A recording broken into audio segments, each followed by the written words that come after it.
Olá, tudo bem com você? Seja muito bem-vindo ao Dialogando com a Lição aqui no Fato Amazônico. Você que já tem acompanhado toda essa temporada com a gente, parabéns, que bom que você já é nosso amigo, tá aí sempre compartilhando esse conteúdo, esse podcast com os amigos, com a família, com a turma de amigos da igreja também. Você pode indicar esse material para qualquer pessoa e pode comentar, participar. Quero mandar um abraço para todo mundo que tem viralizado esse conteúdo de muitas formas aí nas redes sociais, que tem chegado em todos os lugares do Brasil. O pessoal do Maranhão sempre manda, olha, tô assistindo aqui. Eu tenho famílias lá, então o pessoal sempre dizendo, olha, Deise, a gente está compartilhando, que bom. E eu não estou sozinha, vocês sabem que a gente tem sempre convidados especiais. Quero apresentar o pastor José Carlos Bezerra, que ele é o nosso consultor bíblico, está conosco durante toda essa temporada, né? Parece que ele está com um sorriso diferente hoje, sim. Né? E eu vou dizer o motivo já. Eu quero apresentar agora a nossa convidada especial, Carla Bezerra, que é enfermeira, empreendedora, uma super mãe, e ela aceitou o convite para estar conosco nesta lição. Eu queria agradecer, Carla, por você estar aqui com a gente, viu? Obrigada. Obrigada pelo convite. E aí eu queria aproveitar, Carla, que você faça já a oração inicial aqui com a gente. Então vamos orar. Querido e amado Deus, graças damos a Ti pela oportunidade de estarmos aqui reunidos para conversar um pouco sobre os Teus ensinamentos para nós. Por favor, permaneça conosco, é o que nós te pedimos e já te agradecemos em nome de Jesus. Amém. Amém. Bom, gente, deixa eu falar uma coisa muito especial para você. Essa lição, ela é diferente, porque além do bate-papo que a gente tem toda semana aqui, um vídeo novo, com um tema novo, dentro dessa temática geral aqui do nosso ensino, né, de estudo, o nosso guia de estudo da Escola Sabatina, falando sobre administradores fiéis à espera do mestre.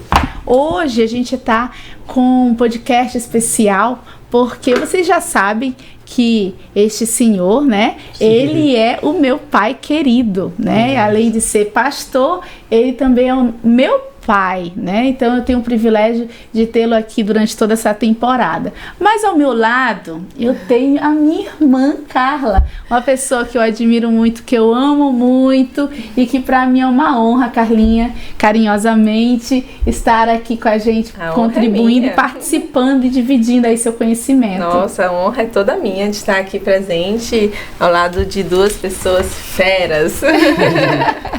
Então vamos começar o bate-papo, que a gente veio para conversar, né? O tema geral aqui dessa lição, da lição 10, é retribuindo. E o verso para memorizar, o verso-chave da semana está lá em Apocalipse 14, versículo 13. Acompanha aí na sua Bíblia, que diz assim: Então ouvi uma voz do céu dizendo, escreva, bem-aventurados os mortos que desde agora morrem no Senhor. Sim, diz o Espírito, para que descansem das suas fadigas, pois as suas obras o acompanham.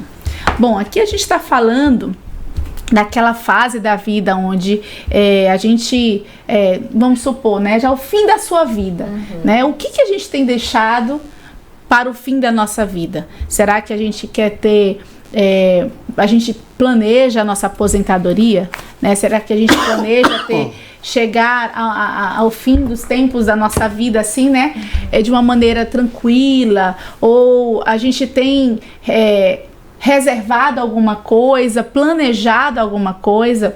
E aqui na nossa mesa de bate-papo nós temos uma pessoa que tem autoridade para falar sobre isso, porque é o pastor José Carlos, já contribuiu muito no seu ministério. Foram quantos anos, pastor? 37. 37 anos de ministério, né, como pastor atuante lá nas igrejas, e hoje ele está numa fase diferente, a sua aposentadoria. Só que a gente vai conversar sobre isso. Se você pensa que ele parou, vocês vão entender como a aposentadoria pode ser uma nova fase para você. Pastor José Carlos, para introduzir esse assunto aqui, baseado no que a gente leu na Bíblia, baseado no tema geral, como você poderia introduzir esse assunto para a gente? Olha, Deizinha, hoje eu estou feliz porque eu posso chamar Carlinha também. Duas filhas muito amadas e queridas, vocês sabem disso.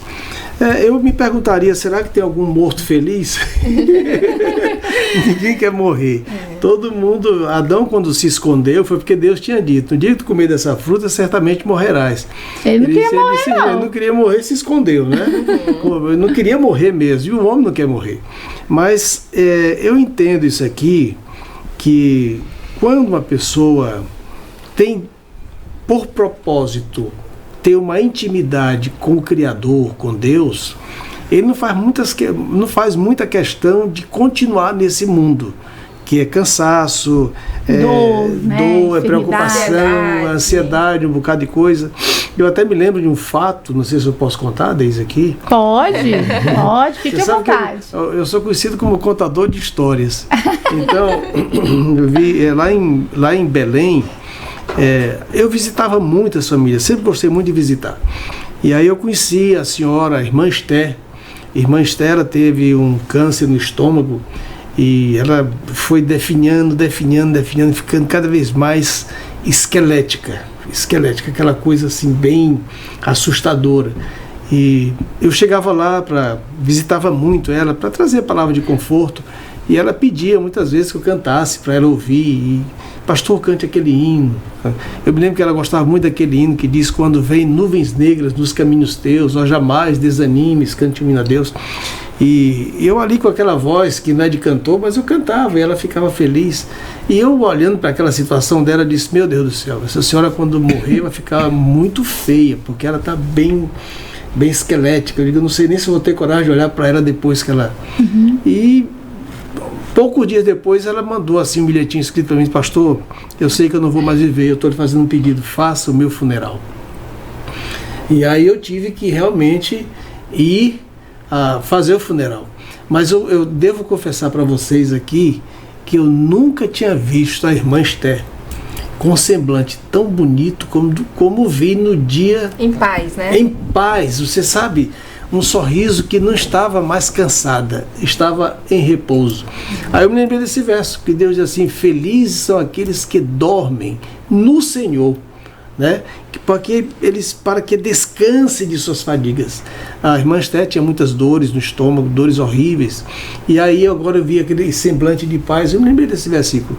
Então, a introdução da lição sobre retribuindo, ela vai nos levar a compreendermos o plano de Deus, para a gente não estar ansioso o tempo todo e cansado por essa vida, mas saber que quando estamos com Deus, tudo será paz. E o interessante, né, Carla, que quando a gente vai envelhecendo, a gente vai tendo alguns medos. A lição até menciona que alguns medos de morrer cedo demais, né, antes que a família esteja segura. Aí vem falando viver tempo demais, esgotando suas economias, viver com uma enfermidade grave, dando muito trabalho, quem vai cuidar de mim, né? Então, é a preocupação que eu tenho agora, quem vai cuidar de mim? Exatamente. Então, assim, esses medos são naturais. Mas aí Ellen White, a escritora norte-americana que a gente tem sempre lido aqui alguns pensamentos sobre, de conselhos para nós, diz assim: todos esses temores são originados por Satanás. Caso tomasse a atitude que Deus deseja que mantenha os seus últimos dias, seriam os melhores e mais felizes. Devem pôr de lado a ansiedade e as preocupações, ocupar o tempo de maneira mais satisfatória possível e amadurecerem para o céu. Carlinha, quando a gente pensa numa velhice saudável, né, falando aqui do que a gente acabou de ler, o que você projeta quando você pensa na sua velhice? Então, a gente, como o pastor falou, a gente nunca quer morrer. Que dificuldade é o pastor. Já sabem que tu é minha filha. Como meu pai falou, lindo, a gente não quer morrer, né? Mas a gente tem que se planejar para envelhecer, né? Interessante. A gente tem que se planejar para envelhecer. Como? nossa vida saudável, pra gente ter uma vida saudável, comer né? direito, fazer uma atividade física. Isso já é se planejando para um envelhecimento saudável. Ter uma casa, uma moradia, porque onde é que a gente vai morar quando estiver velho, que a gente não vai poder trabalhar? Onde é que a gente vai morar? Então a gente tem que se planejar. Eu pretendo, desde agora, já me planejar para no futuro ter onde morar, ter uma boa saúde para não dar trabalho para ninguém. E a gente que é mãe, né? A gente também quer deixar alguma coisa para os nossos filhos. A gente pensa assim, não vou estar aqui, mas daqui a um tempo meu filho vai criar a família dele. Poxa, se ele ter também, já ter alguma coisinha para ele começar um legado, a gente tem essa preocupação de deixar para os nossos filhos, né? Então, às vezes, a gente tem tanta dívida, que a gente não consegue, a gente deixa para os outros, dívida para os outros pagarem, né? Então, a gente tem que ter um planejamento. Acho que essa é a palavra-chave aqui nesse processo para o envelhecimento de uma maneira como Deus quer para nós. Deus não quer que a gente tenha uma velhice de sofrimento, né? De dor, de reclamação, de angústia, né? Ele quer que a gente, desde já, enquanto a gente tem saúde, a gente tem disposição, a gente possa planejar para lá na frente a gente ter um descanso saudável, um descanso aprazível, né, pastor? Sim. Não é à toa que Salomão disse: lembra-te do teu Criador nos dias da tua mocidade. O momento de planejar e sonhar com isso é agora. Eu sempre dizia para vocês duas que enquanto você tiver condições de fazer a sua cama, faça agora, porque mais tarde você tem que deitar nela e deitar confortavelmente. Não é isso? Eu me lembro que eu dizia para uma das duas, não sei qual era, o sonho é a matéria o quê? Matéria da realidade. É para as duas que ele falava. O sonho é a matéria-prima da realidade. Então precisamos ter sonhos com planos, com projetos. Eu me lembro, recentemente eu tenho dito que tenho vivido uma das melhores fases da minha vida, porque me planejei para isso. E no dia do casamento da Carla, teve uma música que cantaram lá que dizia: eu recebi mais do que pedi. É o que eu tenho dito hoje no meu. Eu tenho todos os sonhos que eu tinha para ter a minha família perto de mim, e sem nem pensar em ser rico, porque a maior riqueza é saúde e estar bem com a família. Então, nós temos essa riqueza, porque houve planejamento e continua dentro dos planos. E eu espero que a gente não chore nesse podcast aqui, porque está um clima de família, né? De nostalgia. Mas vamos lá.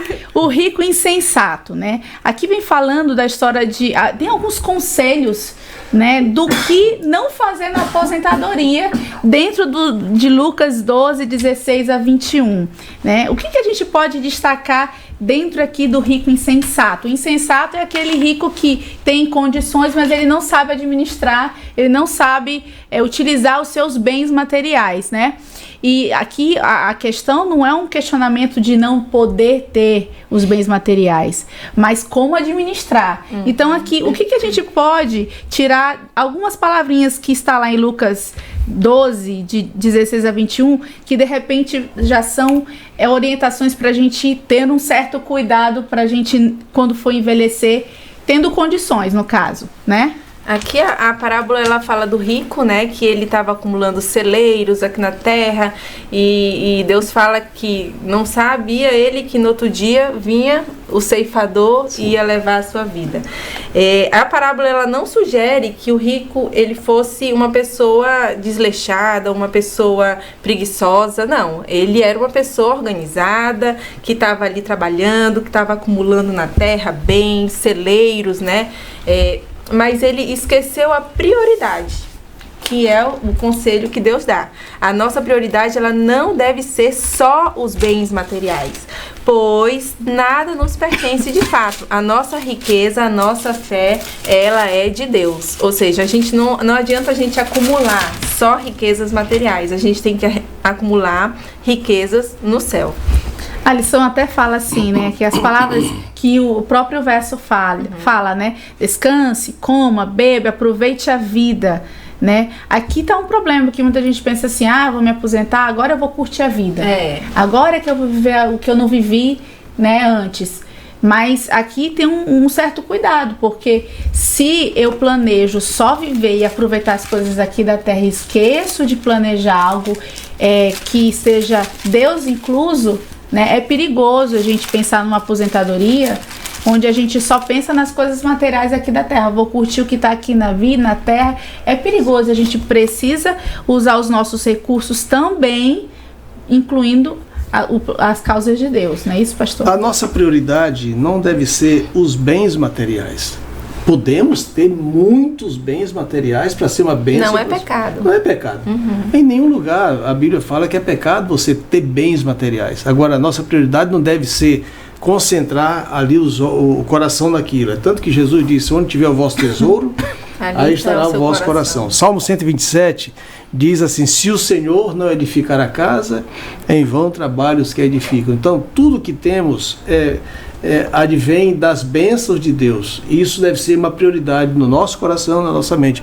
Deuteronômio 8, 16, 17 diz, nunca diga no seu coração, na sua mente, a minha força e o poder do meu braço me adquiriram essas riquezas, e concentrar os olhos naquilo. Não deve ser. E assim, antes te lembrarás do Senhor teu Deus, porque é Ele que te dá essas riquezas. Sim. E lá fala de riqueza. Então, nessa situação aqui, a insensatez, ela é evidenciada quando nós esquecemos que as coisas que temos são providenciadas por Deus. Não é isso? E aí a lição até dá uma perspectiva bíblica com relação às pessoas que chegam a uma determinada idade da vida, onde ela se aposenta, ela se sente inválida ou incapaz de fazer algum outro trabalho, né? E aí eu vejo assim, quando a gente entra na aposentadoria, eu acho que é um start para novos planos que a gente nunca conseguiu realizar. E até para as coisas de Deus, principalmente para as coisas de Deus, porque tem mais tempo. Tem mais tempo. Né? Você já não está mais trabalhando de 7 às 17, ou seja, vai ter mais tempo para a obra de Deus. Isso. Né? E aí, quando a gente vê alguns exemplos da Bíblia, por exemplo, aqui fala exemplos de Daniel, livro de Daniel e Apocalipse, né? Que foram escritos por autores que a gente pensa que eles eram jovens, mas eles já estavam ali na casa dos 80. Quer dizer, aparentemente, perante a sociedade, poderia ser uma pessoa que não teria nenhuma função, nenhum valor.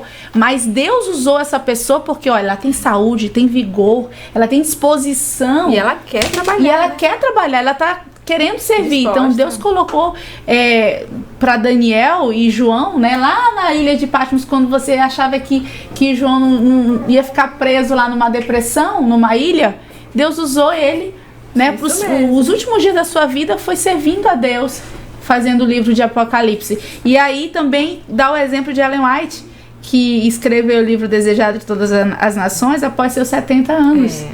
Então Deus a usou, e Deus pode usar você que está aí aposentado, achando que talvez não posso servir mais para nada.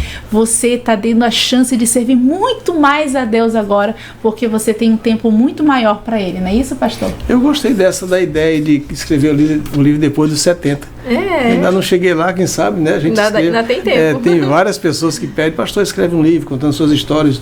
Aí, Dezinha, nasceu agora a esperança aqui de... Olha, e eu vou ajudar também. Tá bem, né?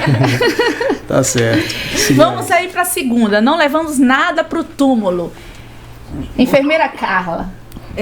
Que a gente leva nadinha pro túmulo? A gente nasce nu e volta nu. A gente só não volta nu porque vestem a gente. Mas senão a gente voltaria nu. E assim, se a gente perguntar, eu que sou mãe, se eu perguntar para qualquer outra mãe ou para qualquer pessoa, nossa, seu filho já tá com 3 anos, já tá tão grande, a primeira coisa que a mãe fala é: passa muito rápido. Passa rápido. Por mais que a dificuldade, dormir, não acordar, ou não dormir, ficar horas acordado, todo aquele sofrimento você olha e como passou rápido. E assim também é a nossa vida. Se eu perguntar, pai, passou rápido os seus 60 anos? Muito, muito rápido. Parece que passa rápido. Então... Agora pergunta se eu quero que volte algum dia. Eu não quero, não. Eu estou satisfeito com tudo que eu fiz e realizei como pai, e pela família que tive, e pelo que estou realizando hoje de forma aqui diferente. Nesse podcast, né? Eu estou chegando agora mesmo lá da Escola de Missões, e o diretor lá perguntou: o senhor não vai querer receber alguma coisa por isso, pelo que o senhor está fazendo com a gente aqui? Eu disse: olha, meu salário é você me dizer, você foi útil. Amém. Porque pra gente que está aposentado, a gente não tem mais essa, pelo menos comigo não tem esse afã de querer ganhar mais dinheiro. Não, estou satisfeito. Ganhar dor de cabeça, não, tá tranquilo. A gente saber que é útil para a família. Quando eu vejo meus netinhos chegar lá em casa e pego a coisa, a gente fica satisfeito com isso. Então, assim segue, né? Não levamos nada para o túmulo. E que conselho, então, a gente pode tirar quando a gente fala assim, já que a gente não leva nada para o túmulo, o que a gente precisa fazer enquanto a gente está com vida? Eu, como boa esposa de advogado, sei bem como é quando uma pessoa morre. Coloca uma carne seca no meio de 5 pessoas sem comer durante 5 dias. Vai todo mundo em cima daquela carne salgada, do jeito que tá, com dinheiro, sem dinheiro. Ou seja, os bens patrimoniais, eles têm muito valor quando a pessoa morre para os outros. Porque a gente não leva nada daquilo, né? E a briga por aquilo, às vezes, é tão desgastante que tem pessoas que perdem o céu por conta de bens materiais de falecidos. Briga pelo patrimônio. Da briga pelo patrimônio. Então, assim, Deus é o dono de tudo. E se Deus é o dono de tudo, e se a gente não leva nada, eu acho que a melhor maneira, e é o conselho que o nosso estudo dá, é a gente organizar até o nosso testamento enquanto a gente está vivo. Porque a gente não sabe o dia de amanhã. A morte, ela pode vir rápida, hoje, ou ela pode vir lenta, em 10 anos acamado numa cama, né? A gente não sabe o dia de amanhã. Então, como a gente não leva nada pro túmulo, a gente tem que se organizar em vida para que isso seja destinado para cada familiar e até mesmo para a igreja, né? Interessante que o estudo até recomenda isso, né? Que a gente planeje atender as necessidades da família, mas também que a gente não ignore deixar algo para servir a igreja também, né? Porque a gente pensa, depois que eu morrer, eles vão cuidar disso e eu vou... Não, enquanto eu estou com vida, eu preciso também dedicar parte dos meus recursos para a obra de Deus. Pastor. Sim. Certa vez perguntaram a Billy Graham o que mais o havia surpreendido na vida agora que ele estava com 60 anos. Ele disse, a resposta foi a brevidade dela, como tudo passa. Então, seria bom nós pensarmos, como a Deise está falando aqui, se temos muitos bens, ao chegar o ocaso da vida, saber que daqui um dia você vai estar ali dormindo mesmo, aguardando a ressurreição, não fazer testamento somente para filhos ou para parentes, mas dirigir também alguma coisa para a obra de Deus. Eu conheço um pastor que foi bem sucedido na administração da vida dele. Ele chegou a ter 5 casas. E ele fez o testamento escrito dizendo, quando eu morrer, 3 dessas casas já estão dedicadas para a obra de Deus. Então isso aí é se preocupar com o pós, né? De que ele desfrutou aqui, mas pôde colaborar deixando alguma coisa para a obra também. Isso é interessante, gente. Isso é muito interessante a gente analisar, avaliar, porque às vezes a gente não planeja isso. A gente planeja ter uma morte saudável, né? Ter uma velhice saudável. Vamos falar de velhice, né? Não vamos falar de morte agora, vamos falar primeiro da velhice. Ninguém quer morrer. Mas assim, se a morte nos alcançar, né? Porque é natural do ser humano, a gente nasce, cresce, desenvolve e morre, né? Mas que a gente possa ter a certeza de que deixou um legado, né? Deixou tudo planejado e tá evitando até confusão na família, porque você já deixou um destino para tudo aquilo que você tem. E aí a gente vai, por onde a gente começa? A lição de terça-feira já recomenda. Por onde a gente tem que começar esse planejamento para nossa velhice ou aposentadoria? Pelas nossas necessidades pessoais. Primeiramente, ordenar a nossa casa, né? O nosso eu. E a Bíblia ela é bem enfática, lá em Provérbios 27, 23 e a 27, que diz assim, resumindo, seja sábio ao administrar os seus bens. Ou seja, se a gente não consegue administrar nosso lar, as nossas necessidades pessoais, como luz, água, telefone, cartão de crédito, gasolina, como é que a gente vai conseguir administrar as coisas que não são nossas? Que a gente herdou, ou coisas de Deus. o dinheiro de Deus, as obras de Deus. Então, assim, a gente tem que ser sábio em administrar os nossos bens. A lição toda esse trimestre, a gente tem conversado em outros podcasts, né? Deus sempre, a Bíblia, à luz da Bíblia, né? Mas Deus sempre orientando essa questão da administração, começando ali com os bens que a gente tem, do nosso trabalho, orientando a questão do dízimo, a questão da oferta. Então, assim, essa temporada, ela foi incrível porque a gente entendeu que quando jovem, quando adulto, enquanto a gente trabalha e até enquanto a gente se aposenta, Deus quer que a nossa administração continue sendo na base da sabedoria de Deus, né? Isso. E aí ela fala que a Carlinha falou muito bem lá o exemplo de Provérbios, e quando a gente lê a Bíblia, alguns versos da Bíblia sobre administração, sempre traz aquela linguagem. Mas assim, quando fala de negócio, é sempre porque naquele tempo tudo era agrícola, né? Então, quando se fala de celeiros, ovelhas, era o negócio da época. Né? Mesmo no mandamento diz, nem o teu boi, nem o teu jumento. Isso. Porque o boi era o instrumento de trabalho. E o jumento era o transporte. Então, Deus poderia falar. Era o carro da época, né? Deus poderia dizer assim, nem o teu trator e nem a tua moto. Nada disso. Então, a linguagem bem aplicada, diz aí, tá vendo? A sabedoria em administrar bem. A do verbo haver. Sabedoria em administrar bem. Tem um pensamento que diz o seguinte: quem fracassa no preparo, prepara-se para o fracasso. Interessante. Então, na verdade, o nosso Deus é extremamente organizado. Eu não digo que Deus é organizado, Deus é a própria organização. Sim. Né? Satanás, quando se pensa que Satanás é desorganizado, não, ele tem os principados e potestades ao seu lado, ao seu comando, e ele especializou demônios de todas as formas. Tem demônio especializado em fofoca, outros em só causar dívida, outros só em causar encrenca, outros só em brigas, outros só em violência. Cada um tem a sua especialidade por organização dele. Sim. Tá? Imagina, se o Satanás é organizado, como devem ser os filhos de Deus? Muito mais organizados, muito mais organizados, né?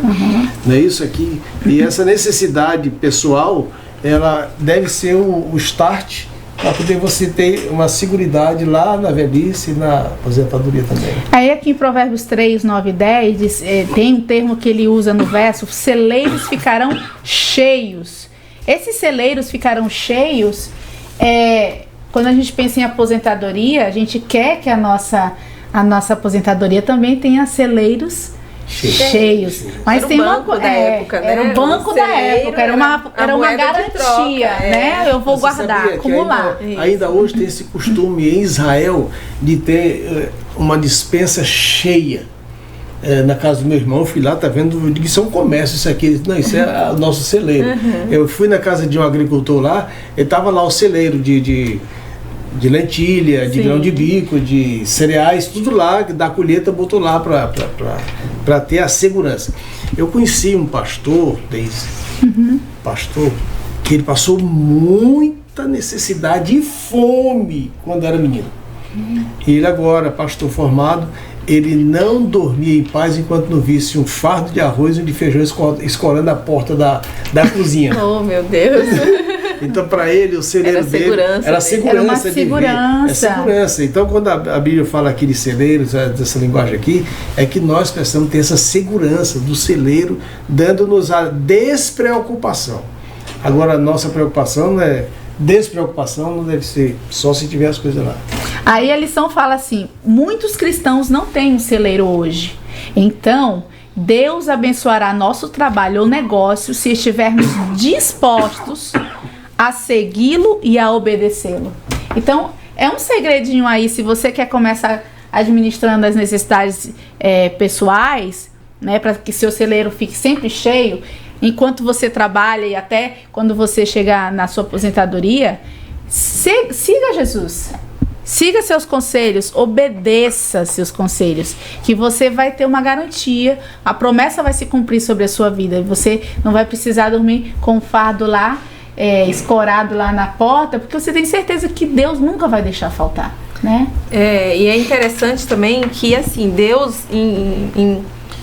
em momento nenhum da Bíblia, condena a riqueza. Não. Ele quer que sejamos ricos, porque ele fala... Fartos, né? Fartos. Ele fala que se formos fiéis, nossos celeiros serão cheios. Só que isso tem que ser... sem ser na base da opressão, sem ser na base da ganância, tem que ser por esforço, tem que ser de acordo com honestidade, exatamente. E às vezes a gente não é fiel no pouco com Deus, né? No dízimo de, sei lá, R$100, R$10 que é o dízimo, você não consegue tirar aquela 10ª parte daquele dízimo. Então, temos que ser fiéis desde o pouco até o muito. E aí até aqui a lição fala, revise seus registros financeiros e determine o estado de seus assuntos financeiros. Faça um balanço do seu patrimônio. Isso. Veja hoje, enquanto você está com vida, com saúde, enquanto você está aí com disposição, organiza as tuas finanças. Veja, olha, como é que tá meu cartão? Tá dando muito alto. Como é que eu vou garantir uma aposentadoria para os meus filhos, garantir uma casinha lá na frente, se eu tô com muitas dívidas aqui que são supérfluas, né? Isso. Então a gente tem que fazer um balanço financeiro, tem né? que planejar o que ocorrerá com suas posses, até mesmo quando elas não estiverem mais sob sua administração. Quando já estiver idoso, não puder mais ir no banco, aquilo também tem que ser bem administrado. A lição diz aqui, a mordomia cristã das bênçãos de Deus que Deus nos deu, não trata apenas do que temos enquanto vivemos, mas também do que acontece depois que descansamos. Então a gente tem que ter essa preocupação enquanto estamos com vida. E aí vamos para a 4ª, caridade no leito de morte. O que seria essa caridade no leito de morte? Podem comentar. Bezinha, só antes de chegar aqui na caridade da morte, Sim. A Carlinha falou uma coisa que eu já falei várias vezes aqui, tá vendo? Deus não tem interesse que a gente seja pobre. Não tem. Isso é bíblico. Está aqui em Deuteronômio 8, 17 e 18. Diz assim: antes te lembrarás do Senhor teu Deus, porque é Ele que te dá força para adquirir riquezas. Bíblico. Sim. De Deus, da boca de Deus. Amém. Tá vendo? Amém mesmo. Toma posse. Toma posse.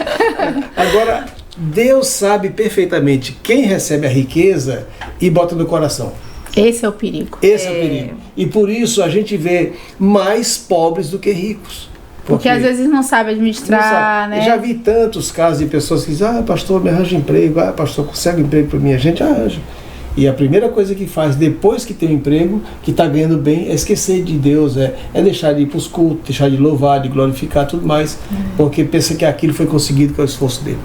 Tá bom? Então é bíblico a gente pensar em ser rico para Deus, não rico para Deus. E usar as riquezas que temos, a obra dele também. Isso. Sim. Né? Vamos para a caridade? Caridade no leito da morte. Vamos. Vamos lá. Aí, quando a gente fala caridade no leito de morte, o que seria essa caridade aí, quando você já está perto?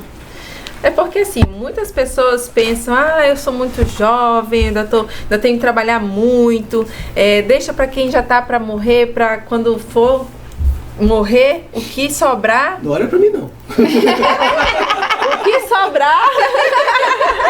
Deus o livre.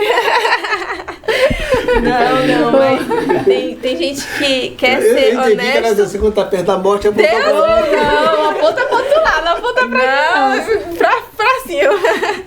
Mas a caridade, ela tem que ser em vida, não só quando a gente tá pra morrer, que a gente, eu vou dar isso aqui pra minha filha, isso aqui pra igreja, isso aqui, aí que a pessoa fica generosa, porque tá pra morrer, parece que aquilo vai lhe resgatar, trazer de novo a vida. Tem gente que só fica caridoso como em troca de alguma coisa, né? Como se fosse em troca de um mas favor, não, coisa, né? A gente tem que ser caridoso antes do leito da morte, né? Isso. E aí dá até 4 princípios aqui, Carlinha. Pode citar que você extraiu da Bíblia de como lidar com dinheiro enquanto a gente está com vida. Em 1 Timóteo 6,16 fala assim: não depositar esperança na riqueza, mas em Deus. Em 2 Coríntios 4,18 diz que o nosso foco e atenção devem estar nas coisas eternas. Não adianta a gente acumular tesouros terrestres só. Provérbios 38 diz que nós temos que nos contentar com o necessário. Mas é difícil isso. É muito difícil.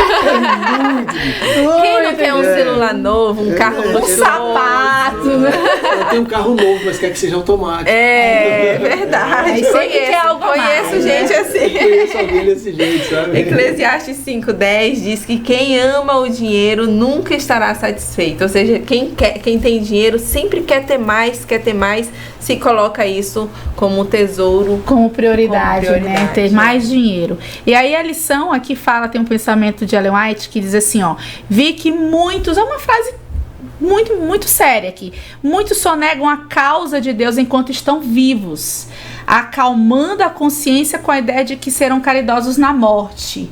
Dificilmente ousam exercer fé e confiança em Deus para dar qualquer coisa enquanto vivem, mas essa caridade no leito de morte não é o que Cristo exige de seus seguidores. Ela não pode desculpar o egoísmo na vida deles. O que se apegam às suas propriedades, até o último momento entregam-as a morte em vez de fazê-lo para a causa. Então é perigoso você ficar aí sonegando, né, a causa de Deus enquanto você está vivo. Aproveita que você está com vida, que tem dons, talentos, recursos aí para fazer a obra de Deus. Aproveita enquanto você está vivo, porque depois que morre, né, a gente já viu na anterior aqui, nada a gente leva pro túmulo, até né? porque o dinheiro, ele exerce um poder muito grande sobre nós. Quanto mais a gente tem na mão, mais a gente quer, mais a gente se sente poderoso. Eu nunca tive a oportunidade de pegar assim 1 milhão na minha mão, mas um caroço. Uma espiga de Ingrid. Mas eu imagino que a sensação de pegar 1 milhão é só pegar, não vai dizer é teu, é diferente. É diferente, né? Dá uma sensação de posse. E a lição todo o tempo esse trimestre está falando sobre a gente não é dono de nada, Deus é dono de tudo, né, gente? Deus é dono de tudo. E aí a gente vai pro legado espiritual, né? A gente sabe que quando a gente chega na nossa velhice, a gente quer deixar um legado. Todo mundo quer deixar um legado, uma história, uma marca, né, para os filhos, para as novas gerações. Que legado espiritual mais precioso nós podemos deixar para os nossos filhos, para a nossa família, para as nossas gerações? É um fato interessante. Eu estava conversando com o Arthur. Ele disse assim... Arthur é o neto dele, né? Meu filho. Eu disse, Arthur, tu vai olhar para mim quando eu estiver morto do caixão? Ele disse assim, eu vou, mas eu vou pegar a chave do barco para mim, né? Esperto, né? Rapaz, eu digo assim, tá esperando já o governo morrer para poder pegar a chave. Ai, meu Deus do céu. Um dos versículos que eu mais gosto, da Bíblia é o Salmo 24, versículo 1, que diz: ao Senhor pertence a terra, o mundo e tudo que nela se contém. Então, na verdade, Ele é o dono de tudo. E a gente, Deise, cara, devemos nos sentir privilegiado, eu digo constantemente, lá em casa, vocês quase não escutam, mas a minha palavra chama-se gratidão, é o maior sentimento, pelo que Deus me deu. Você não imagina a alegria que eu tenho hoje, estar com minhas 2 filhas, esse é o maior legado da minha vida, ter chegado a esse ponto já perto da morte, né? Tá longe. 2 meninas tementes a Deus, envolvidas, conhecedoras desses princípios. Isso aí para mim não tem preço, né?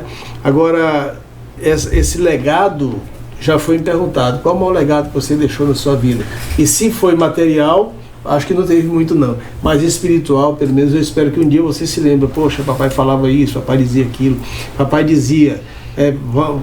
desliga a televisão, vão ler a Bíblia. Tá vendo? Eu me lembro até que eu recebi a carta de estamos sentindo a sua falta aqui em casa falando, desliga a televisão e vão ler a Bíblia.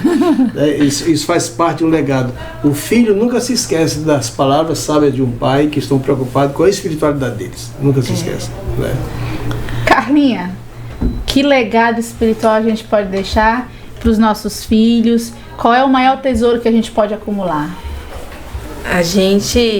Eu não posso nem falar muito nesse assunto, que eu até me emociono, porque nosso pai está aqui, mas eu sempre lembro do meu pai sendo pastor primeiro. Em casa.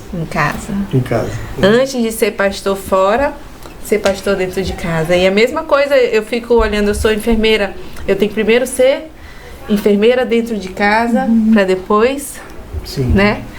Então, o nosso maior legado, hoje eu fico olhando que depois que a gente tem filho, a gente entende um pouquinho mais do amor de Deus. É verdade. Por quê? Porque é um amor incondicional. Deus nos ama incondicionalmente.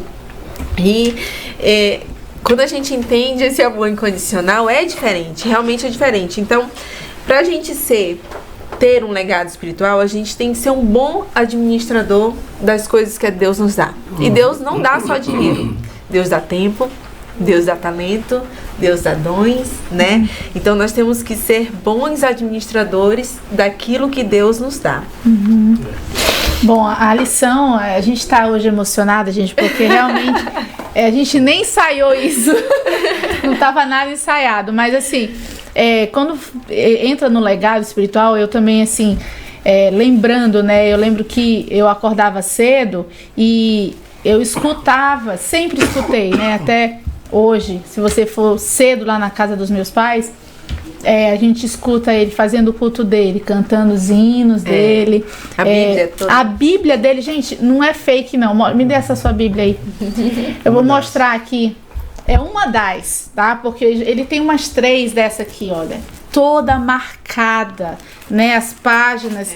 Então, você vê que é um pastor que estuda a palavra de Deus, é amigo de Deus. Então, uma coisa bonita que os pais podem deixar para os filhos, e eu tive o privilégio, né? Nós tivemos, né, Carlinhos, de ter em casa, foi um pastor que pregava bonito lá na igreja, mas ele, mais do que sermões lá na igreja, ele deixava um exemplo dentro de casa através do estudo diário que ele tinha com a palavra de Deus, através do cuidado que ele tinha de ser um pai amigo das filhas, né, um bom esposo, e assim, a luta diária de querer educar a gente nos caminhos do Senhor, porque você pensa que é fácil criar 2 mulheres assim?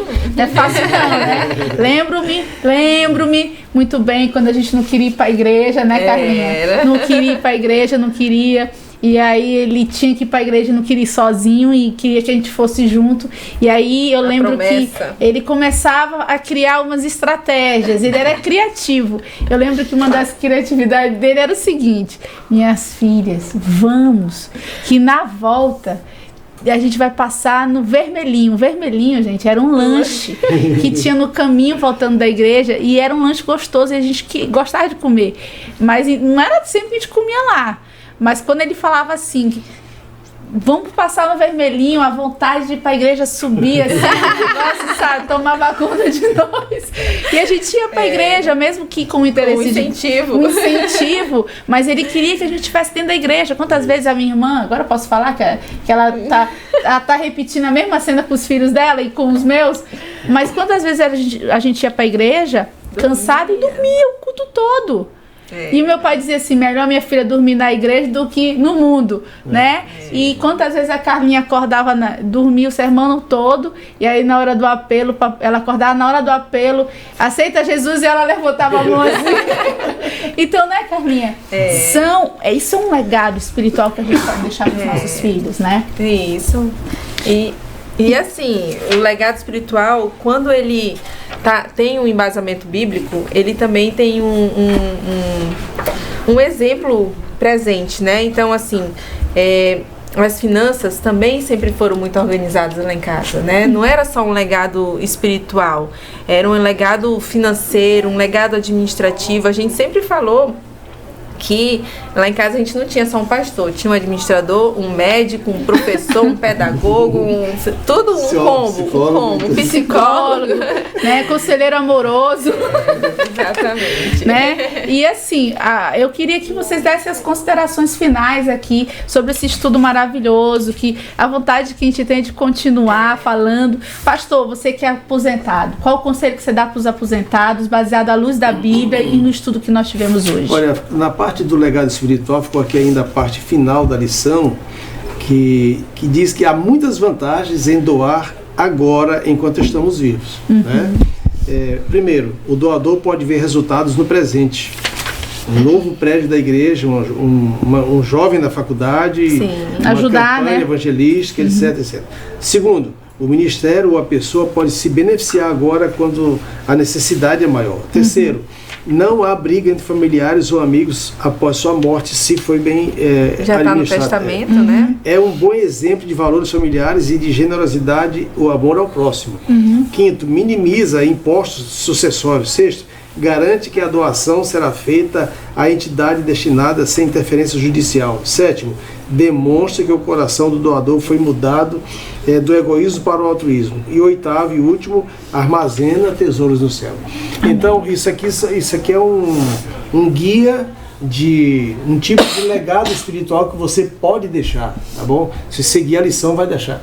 Deizinha, eu vou te falar uma coisa, estava necessária uma lição de administradores fiéis. Nós estamos fazendo finanças. Aqui um curso de administração por completo, de uma forma gratuita. E gratuita e muito bem canalizada para o lado material e espiritual. Então, as minhas considerações finais hoje é que quando Deus diz, sobre o pouco foste fiel, sobre o muito te colocarei, sejamos leais,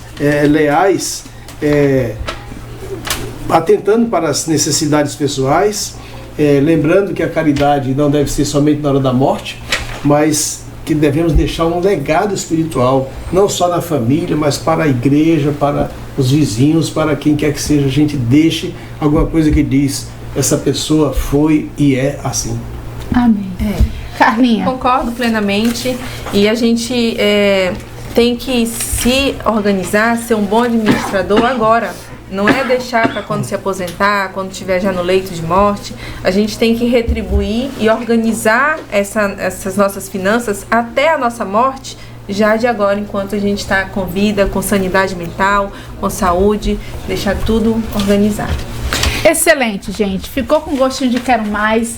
Quero agradecer a presença dos meus convidados especiais, né? Vocês conheceram um pouquinho da família Bezerra, aí o nosso chefe, né, que tem nos dado um bom exemplo, e que aposentado é só o título, porque ele não para, né? Tem sempre uma missão, tem sempre um espírito empreendedor dentro dele, e tem nos dado muitas lições de que ele se planejou e agora ele está colhendo a sua recompensa.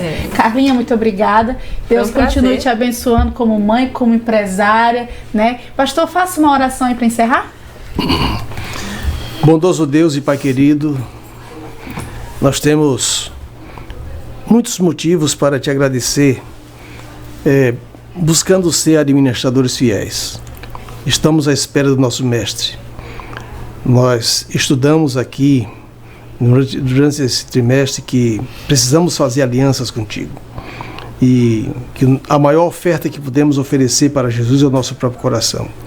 Nós aprendemos a lidar com as dívidas para juntarmos tesouros nos céus e, quem sabe, lembrando dos pequeninos irmãos, planejando para o sucesso e pedindo a Ti que tire por completo a cobiça do nosso coração, para no final da nossa vida retribuirmos com um legado dado por Ti.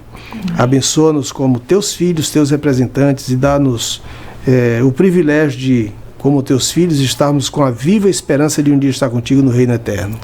Abençoa as famílias, abençoa aqueles que estão nessa hora ouvindo essa lição, que sejam abençoados e alcançados por Ti. Em nome de Jesus oramos. Amém. Amém. Amém.